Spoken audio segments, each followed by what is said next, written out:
Hai, shalom semuanya. Perkenalkan, nama saya Kenita Lovely Enji Kumakau sebagai salah satu katekumen GPIB Ora et Labora.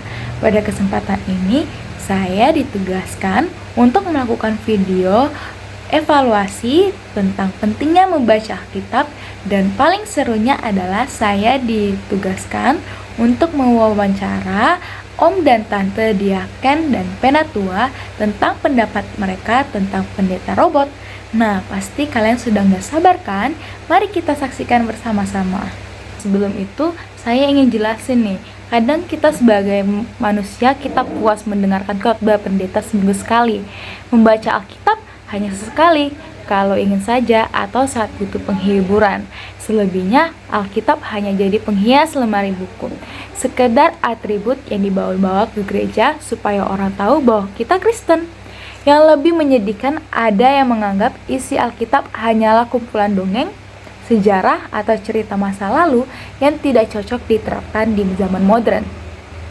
Untuk pemenuhan kehausan dan kelaparan, itu bukan hanya jasmani kita loh, tetapi juga harus hidup spiritual kita. Membaca kitab suci adalah salah satu cara memperoleh kepuasan akan mendengarkan sabda Allah yang Tuhan sendiri telah letakkan dalam jiwa manusia. Bukan hanya lewat doa, membaca Alkitab dapat membuat kita lebih dekat kepada Tuhan Yesus loh, dan sebagai jalan komunikasi kita kepadanya. Karena terkadang kita sering nih ngalamin pergumulan dan kita bingung harus ngobrolinnya kemana. Nah, kita bisa berkomunikasi dengan Tuhan lewat doa dan membaca Alkitab. Menurut Ulangan pasal 8 ayatnya yang ketiga, jadi ia merendahkan hatimu, membiarkan engkau lapar dan memberi engkau makan mana, yang tidak kau kenal dan yang juga tidak dikenal oleh nenek moyangmu, untuk membuat engkau mengerti bahwa manusia hidup bukan dari roti saja, tetapi manusia hidup dari segala yang diucapkan Tuhan. Hal ini menyadarkan kita bahwa sesibuk-sibuknya kita, hampir mustahil kita lupa makan minimal 1 hari sekali. Tanpa disuruh pun kita akan makan setiap hari, karena tahu makanan memberikan nutrisi bagi kelangsungan hidup kita, serta menghasilkan energi untuk aktivitas kita sehari-hari. Sama seperti membaca Alkitab, sebagai orang Kristen, kita pun harus tahu dan meyakini bahwa firman Tuhan memberi kehidupan dan menopang kegiatan kita setiap hari. Yesus sendiri mengatakan, bukan hanya roti atau makanan jasmani yang dibutuhkan oleh manusia hidup, melainkan juga setiap firman yang keluar dari mulut Allah. Nah, gimana kita tahu firman-Nya? Ya lewat pembacaan Alkitab setiap hari. Makanya itu pentingnya membaca Alkitab setiap hari. Karena Alkitab merupakan sumber pengenalan akan Tuhan, di mana kita dapat mengenal kepribadian Tuhan dengan cara mendengarkan firman-Nya dan ajarannya melalui Alkitab. Alkitab adalah firman Allah, maka tidak mungkin ada otoritas lain yang lebih tinggi darinya. Oleh sebab itu, kita harus percaya pada apa kata Alkitab dan menaatinya, karena Alkitab adalah firman Allah yang mutlak benar, diwahyukan oleh Allah yang Maha Tinggi. Bayangkan nih, Anda berjalan di tengah hutan yang gelap. Anda tidak tahu apakah ada bahaya di sekitar, entah itu jurang yang dalam atau binatang buas yang mengintai. Tanpa cahaya, Anda tak dapat melihat rintangan atau halangan yang bisa membuat Anda tersandung, terluka, bahkan mengancam nyawa Anda. Sebaliknya, cahaya membantu Anda menempuh jalan yang benar supaya Anda tidak tersesat oleh celaka. Itu merupakan perumpamaan akan pentingnya baca Alkitab. Tuhan akan membantu kita untuk mencari jalan keluar atau memberikan jalan terang yang harus kita ambil dalam menghadapi suatu permasalahan. Bisa dikatakan bahwa Alkitab merupakan cara supaya kita bisa percaya atas janji keselamatan yang Tuhan berikan kepada kita dan semua umat manusia. Dengan membaca Alkitab setiap hari, kita akan tahu nih bahwa Allah ingin bersahabat dengan kita dan menolong kita. Apabila kita mengenal Tuhan, maka kita akan lebih menghargai keselamatan yang diberikan serta menjadi sadar diri bahwa tanpa Tuhan kita bukan apa-apa. Nah, ada nih salah satu kasus yang melibatkan gimana sih pentingnya baca Alkitab bagi umat manusia. Nah, dulu di penjara Lewes Reman di Inggris, seorang pendeta telah berhasil menjadikan sekitar 600 orang narapidana bertobat setelah mereka membaca Alkitab selama berbulan-bulan. Mereka memberikan kesaksian bahwa Alkitab itu ternyata lebih baik daripada mabuk. Jelas sekali, Alkitab memiliki pengaruh luar biasa bagi kehidupan kita. Menurut surat kabar Washington Times, 30 Juli 1996 menuliskan riset yang dilakukan oleh Prof. Dr. Jeffrey Levin dan Dr. David Larson bahwa apabila orang membaca Alkitab secara teratur, bukan saja baik bagi jiwanya, tapi juga baik bagi tubuhnya. Tingkat depresi lebih rendah, jarangnya yang kecanduan obat terlarang maupun alkohol, jarang terjadi perpecahan dalam perkawinan, dan tingkat kesehatannya jauh lebih baik.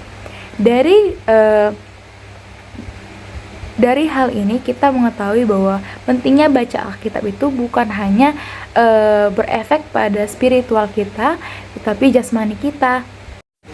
Nah, saya harap dengan adanya pemaparan pentingnya baca Alkitab ini, kita bisa lebih sering memberikan waktu kita untuk Tuhan ya, dan membaca firman-Nya agar kita bisa terselamatkan. Nah, jangan pergi dulu. Saya pengen bahas nih tentang adanya pendeta robot yang sudah marak saat ini di beberapa negara maju seperti Jerman dan Jepang. Nah, tapi saya bingung, itu berdampak baik atau buruk sih bagi kehidupan spiritual kita? Nah, supaya nggak bingung lagi, aku bakal wawancarai Om dan Tante Diaken dan Penatua GPIB Ora et Labora. Selamat menyaksikan. Pada kesempatan ini saya sebagai salah satu katekumen GPIB Ora et Labora berkesempatan untuk mewawancarai Ibu Penatua Stekla tentang pendapat Tante akan adanya pendeta robot sekarang ini. Menurut Tante itu memberi dampak yang baik atau buruk sih, Tante? Kalau kita melihat secara global, tentu ada baiknya, ada tidak baiknya. Kalau misalnya di luar negeri sana kan, dari Jepang atau itu dengan kecanggihan alat seperti robot, itu mereka aminkan. Maksudnya istilahnya ketika mereka memakai itu pendeta robot itu sebagai pendeta, mereka menjalankan itu. Tetapi kalau menurut Tante mungkin ada sisi baiknya, ada sisi tidak baik. Kalau menurut Tante bukan berarti robot itu, kalau pendeta robot itu satu, bedalah dengan pendeta yang betul-betul manusia. Pendeta kan manusia. Kalau pendeta manusia kan memang betul-betul utusan Tuhan, Allah Tuhan. Baru dia juga ketika melakukan apa yang ditugaskan dalam pelayanannya itu bukan cuma berdasarkan hati tetapi Roh Kudus. Tetapi kalau misalnya robot itu bukan kita robot itu kan tidak ada Roh Kudus di dalamnya. Nah, itu mungkin sisi yang tidak baik. Bukan yang tidak baik ya. Kalau melihat zaman sekarang ini dengan adanya teknologi canggih, mereka memakai pendeta robot itu sebagai fungsi alat untuk mempermudah dalam melakukan suatu keagamaan, misalnya dalam melakukan pelayanan. Nah, seperti itu. Oh, jadi mungkin dengan adanya pendeta robot sekarang mungkin Tante merasa kurang yakin atau yakin nih kalau pendeta robot ini bisa gantikan pendeta manusia yang ada? Iya, kurang yakin juga lah mungkin Lovely, kalau menurut Tante pribadi ya. Menurut Tante pribadi. Jadi merasa kurang yakin juga. Iya. Jadi mungkin lebih baik perkembangan pendeta robot itu diteruskan atau tidak, Tante? Ya, kalau kita mungkin mau bilang diteruskan atau apa, sedangkan negara-negara lain itu sudah melakukan itu, sudah memakai pendeta robot itu, kita juga bukan tidak boleh menyatakan bukan tidak boleh. Tidak boleh ada pendeta robot seperti itu. Tetapi yang satu hal yang kita ingat, lebih bagus kita menggunakan yang pendeta yang betul-betul memang diurapi Tuhan, memang betul-betul nyata kan, karena di dalamnya ketika melalui pendeta itu, melalui hamba Tuhan juga banyak jiwa-jiwa yang bisa diselamatkan, dalam pelayanan itu boleh berjalan dengan baik. Karena di dalam pendeta itu tentunya pendeta itu kan ada alat Tuhan, dia termasuk termasuk rasul, termasuk juga nabi. Nah, ketika pendeta itu melakukan pelayanan itu, dia melakukan itu dengan sesuai dengan Roh Kudus dengan pelayanan yang dia lakukan. Memang benar-benar kita melihat bahwa apa yang pendeta itu lakukan benar-benar bisa itu manusia, umat, sehingga umat bisa banyak menerima kebaikan di dalamnya melalui pendeta yang betul-betul kita pendeta sebagai manusia gitu. Oke, berarti tante lebih pro kepada pendeta yang betul-betul manusia ya, daripada pendeta robot. Itu intinya. Oke, terima kasih tante. Oke, sama-sama Lovely. Dan pada kesempatan ini saya berkesempatan untuk mewawancari Diaken Ida Simamora. Jadi menurut Mama gimana pendeta robot itu, baik atau tidak? Pendeta robot itu jelas tidak baik dan tidak mungkin untuk dipakai berpelayanan. Yang pertama, karena pendeta robot itu adalah benda mati yang tidak mempunyai perasaan dan hati nurani. Sama seperti ketika Tuhan Yesus melayani manusia yang menjadi perantara Allah dengan manusia, dia mengetahui kelemahan dan kekurangan kita, sehingga jelas dia pun tahu gimana caranya untuk melayani orang-orang atau umat-umat. Sementara robot tidak memiliki rasa dan nyawa, tentunya dia tidak punya hal yang sensitivitas yang dialami oleh manusia ketika punya permasalahan atau pergumulan. Tentunya dia tidak bisa merasakan, sehingga dia tidak dapat menjadi perantara antara manusia dengan Allah. Lalu dari semula Allah itu menciptakan manusia untuk menjadi penyambung lidah Allah, bukan benda mati. Dan untuk menjadi seorang pendeta, mereka juga harus diurapi, sehingga ketika diurapi mereka memiliki, pendeta-pendeta manusia itu memiliki Roh Kudus, sementara robot tidak memiliki sama sekali. Saya rasa demikian. Jadi tidak setuju adanya. Saya tidak setuju. Oke, terima kasih. Sama-sama, Lovely.